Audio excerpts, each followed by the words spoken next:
to the community, and we're very grateful for all the work that they do. One of them is sitting in the back. That's Steve Box from Environmental Stewardship. And Steve is not speaking here tonight, but because he's a landowner and he's being quiet for the moment because he is one of the people that's in court on Wednesday. And Darwin Hanna is here, isn't he, Darwin? Yeah, Darwin. Hi, Darwin. Darwin is one of the landowners in the NDOT case. Thank you so much. And then I'm going to just do some quick introductions.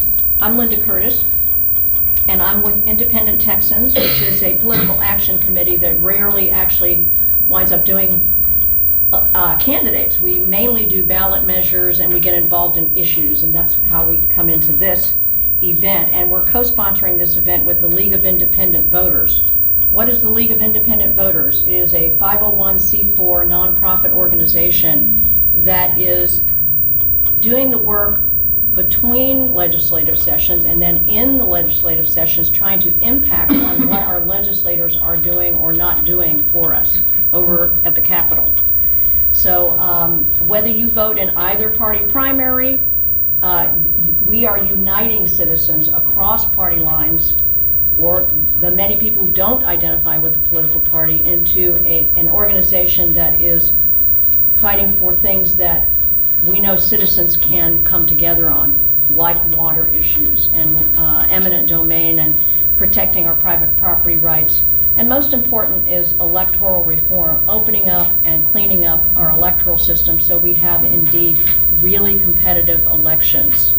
So I hope you all, if you have not become a member, please consider joining the League of Independent Voters.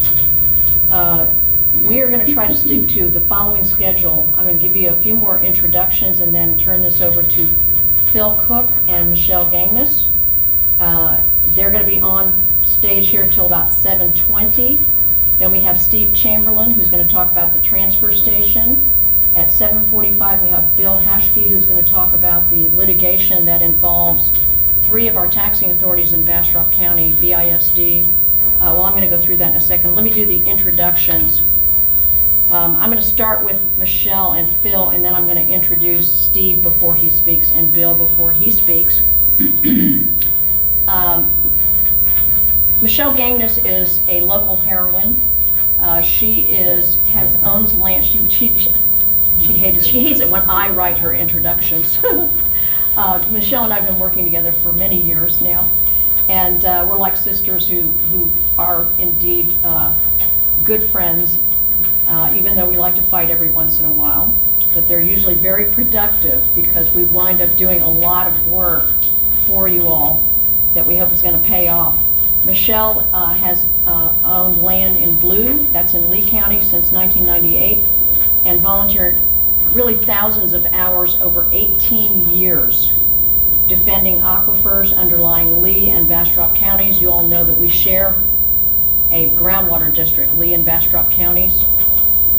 She had a great team and still does at Neighbors for Neighbors, which finally won a major victory now that the Three Oaks mine will close and all of Luminance and Alcoa's pollution will end at Rockdale.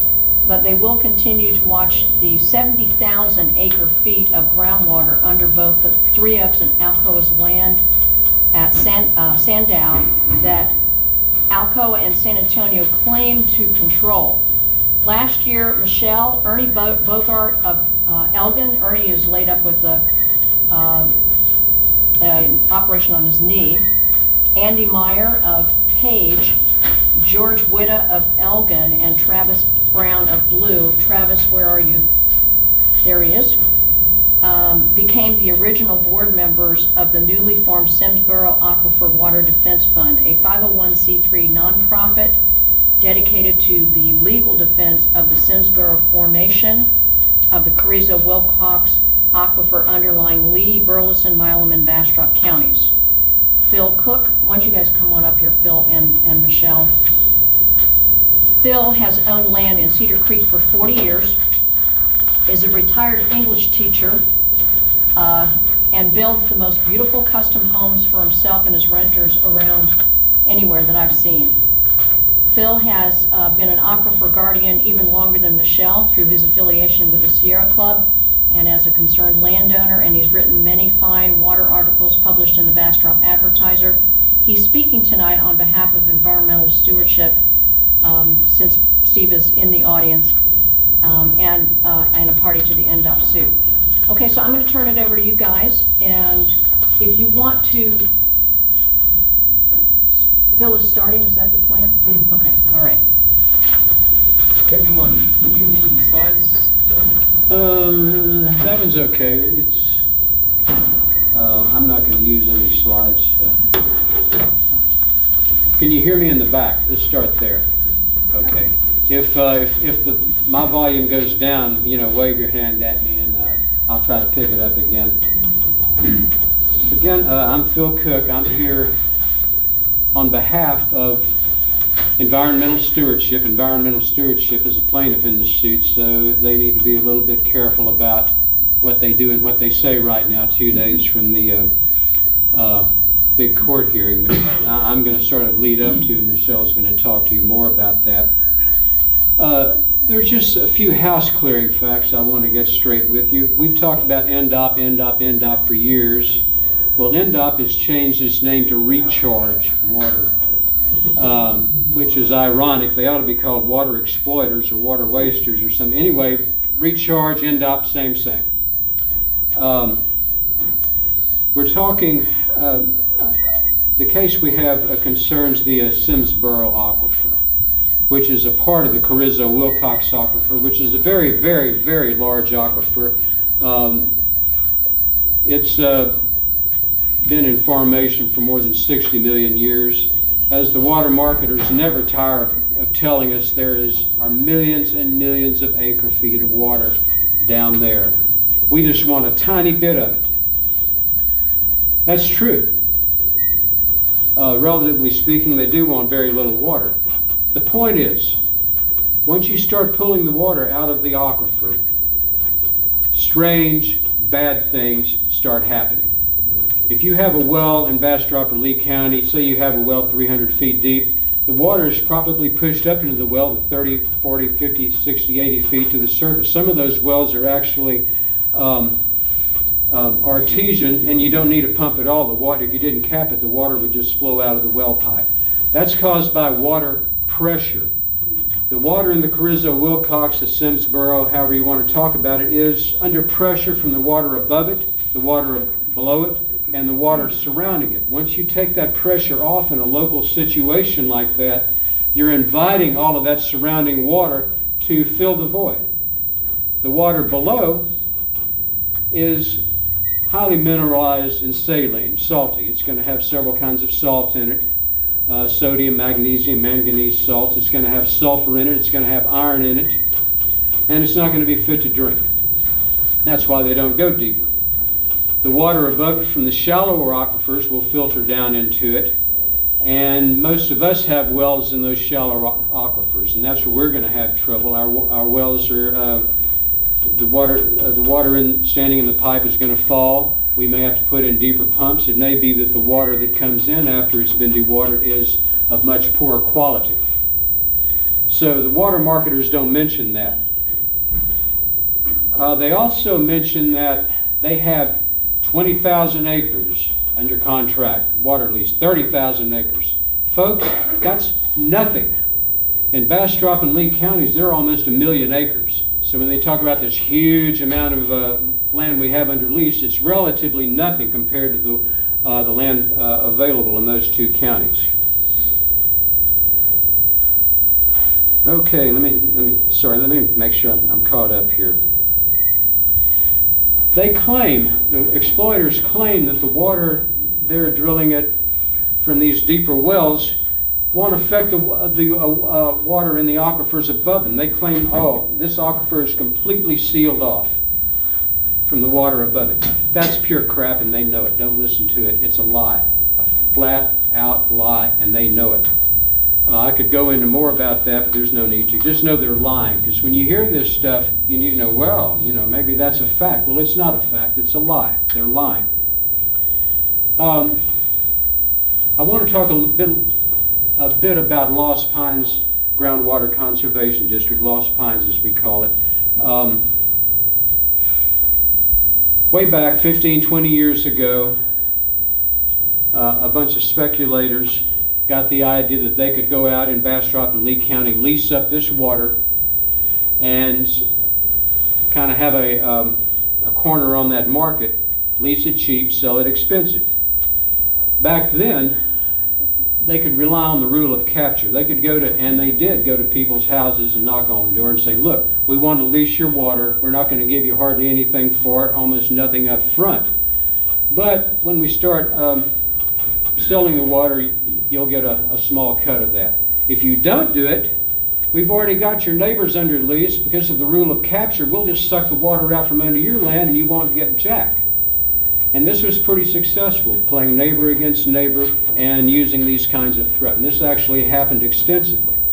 Well, even the legislature couldn't stand this. And they said, we've got to do something about it. And our representative at that time, Robbie Cook, was very instrumental in this, in forming this. The state already had some groundwater conservation districts, and they said, well, that's what we're going to do. We're going to encourage the formation of groundwater conservation districts, and that's what happened in Bastrop and Lee counties. The citizens of those two counties had to vote to get this Lost Pines district established.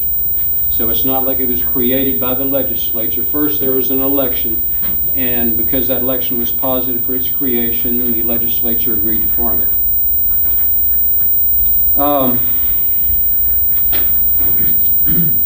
Again, let me catch up with myself. The Texas Water Code states, this is the law, water conservation districts are the state's preferred means of groundwater management in order to protect property rights. Protect property rights. That's our rights, those of us who own land in Bastrop and Lee counties. That's their mission. I mean that's the, well, let me go on. A Lost Pines mission statement. If you go to their website, as I did today, just to make sure I was telling the truth, the first thing you see in great big letters across the top, the Lost Pines Groundwater Conservation District was created by an active legislator to protect the water supply for the residents of Bastrop and Lee counties. That is its sole mission. Well, Lost Pines has not done this. Now, before I get into a criticism of Lost Pines, I'm going to tell you these folks are doing their best. They're not crooks. They're not on the take. They're not in the pocket of the water marketers, at least willingly. They're trying to do the best they can. So I don't want what I say about them to be accusations of board members. They're doing the best they can, and they're good people. But Lost Pines has consistently failed to advocate for the landowners. When they're confronted by the water marketers and their teams of lawyers and their threats of the lawsuits, they cave in consistently. Many, many times, many of us, many of you included, have gone to the Lost Pines board to exhort them to stand up not just for the water marketers, but for the individual landowners and their rights. They've consistently failed to do that. Worse yet,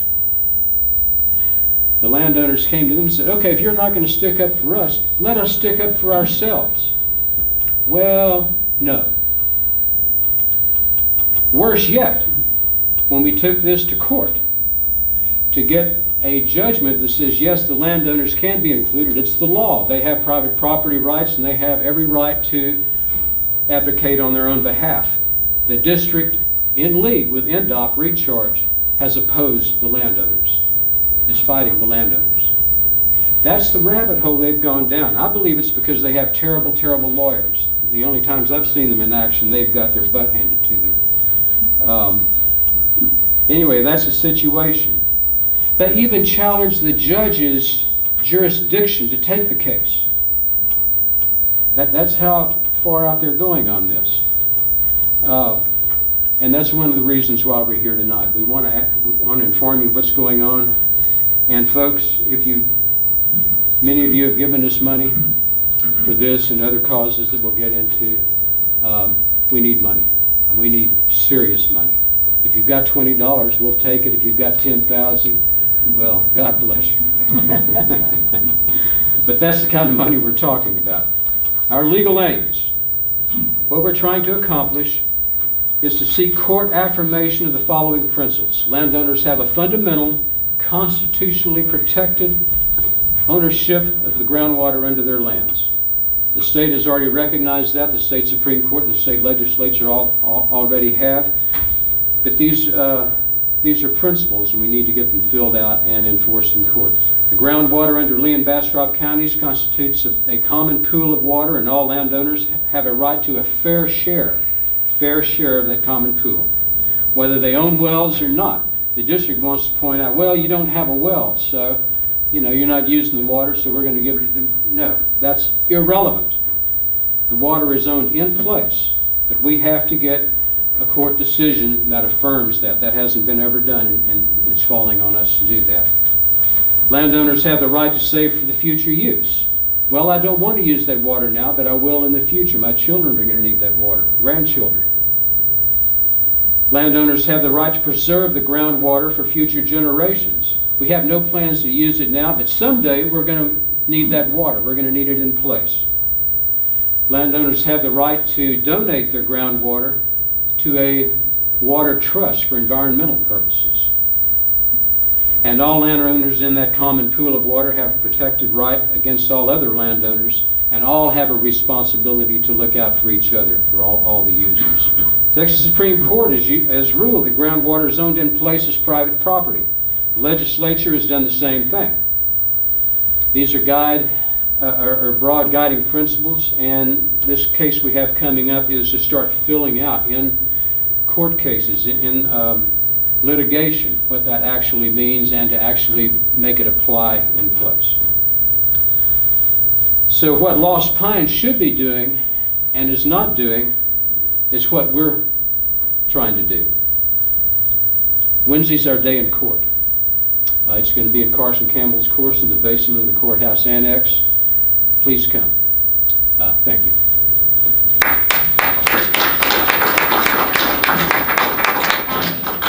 Can we open for just like one or two questions of Phil? And stay up here because we're going to open up for questions of the whole, of both of you. Any questions for Phil? I knew you were going to ask one. This will be a tough one. Yes, sir. I continue to be interested in the mitigation clauses of these contracts. The mitigation, did you say? Yes. Okay. So if our wells are damaged by the sucking out of the reservoir, they promised that our wells will not be damaged. I seem to remember that there were some clauses saying there would be remedies if they were, but those remedies haven't really been specified as I understand it. Is there anything in writing?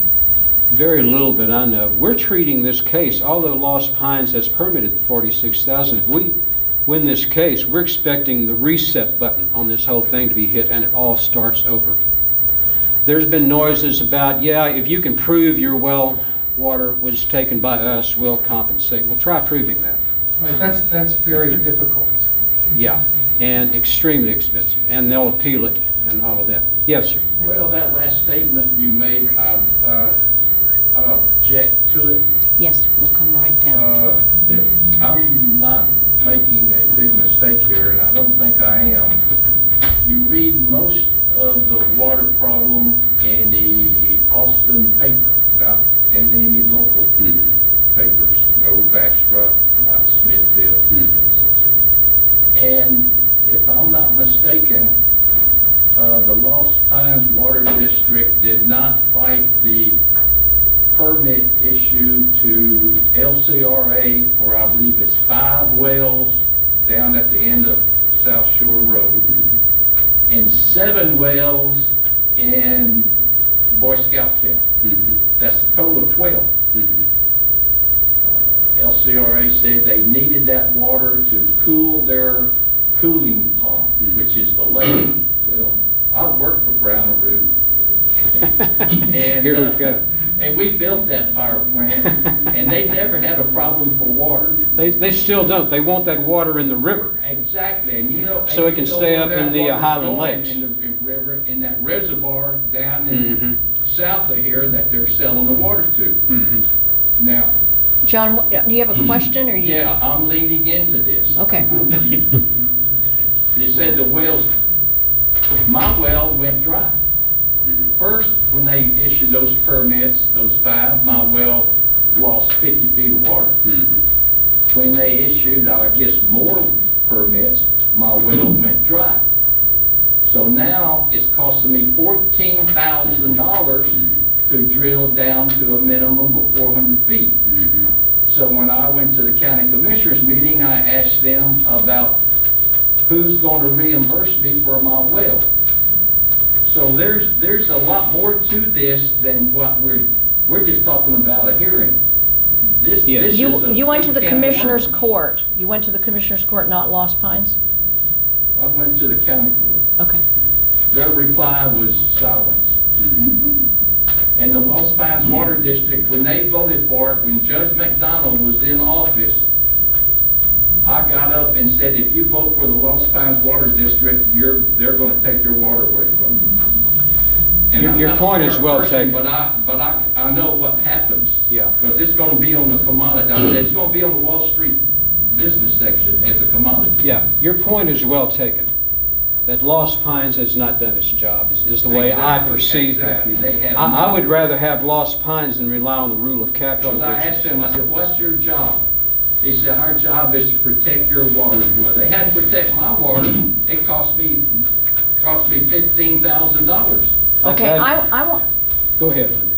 I want Michele to come up because I have a feeling I want to say something about this. But before I you have a do. yes or no question. Okay. Are you guys, is this litigation challenging right of capture? No.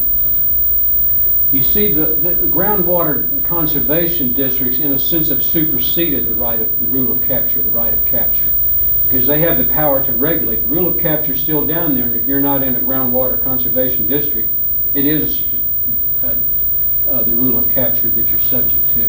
But the rule of capture is still back there. It's just that the groundwater conservation districts, to some extent, have superseded it. You know, the other thing that I've never understood is I'm from the oil and gas industry.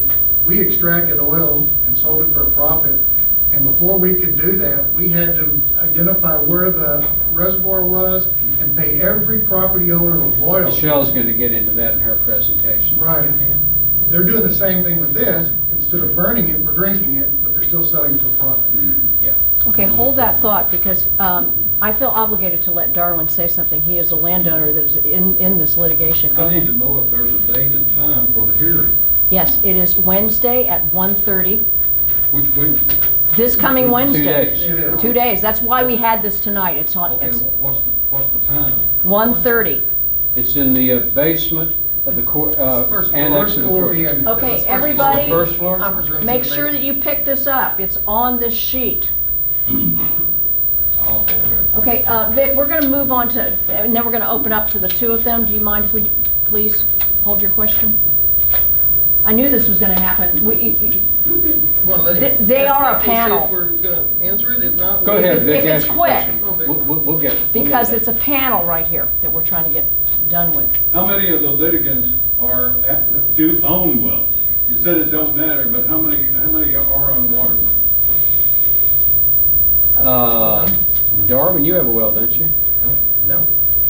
We got a lot of land with a lot of water under it. Well, I'm landlocked. There's a very long answer to that question, and Why the didn't short you answer. solicit more the people short with answer is- water well? I'd have been glad to attach that because I don't have aqua water. I'm strictly Yeah. on a water well in the aqua. Then we want to know about you ahead of time, and next time we will. This time, we went right up against the deadline without anybody coming forward or asking us, and then all of a sudden, we had a meeting just to talk to people about stuff, and there were volunteers, bless their hearts. Darwin, Andy Meyer, Katz Brown from my area, Northeast Lee County.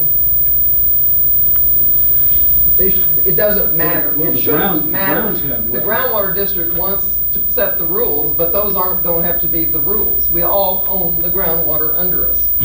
So it shouldn't, that's the big point of why we are fighting this, so that it is clear that you own your groundwater in place, whatever formations it's in, and there should not be a compulsion or even an incentive for you to pump it in order to have rights in that water. You own it in place under you.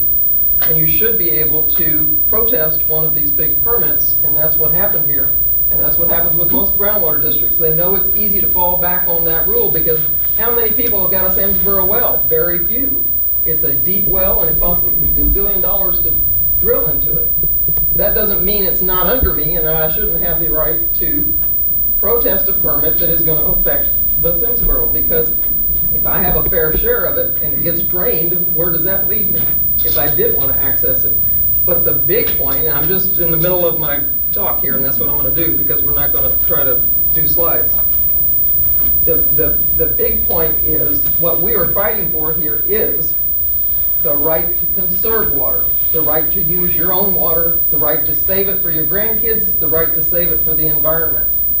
Because it all goes back to what the state constitution says about balancing development of our resources against conservation and protection of our resources, that being our aquifers in this case. That balance is out of whack because the people who sell their water mean well. They've been told that there's a gazillion gallons down there, don't worry, just sell us your water and make some money. It's the water marketers or the water traffickers, I've begun to call them, who take that water and the pendulum starts to swing because we decide as a state, as state policy, that development is all good and development begins to set the balance.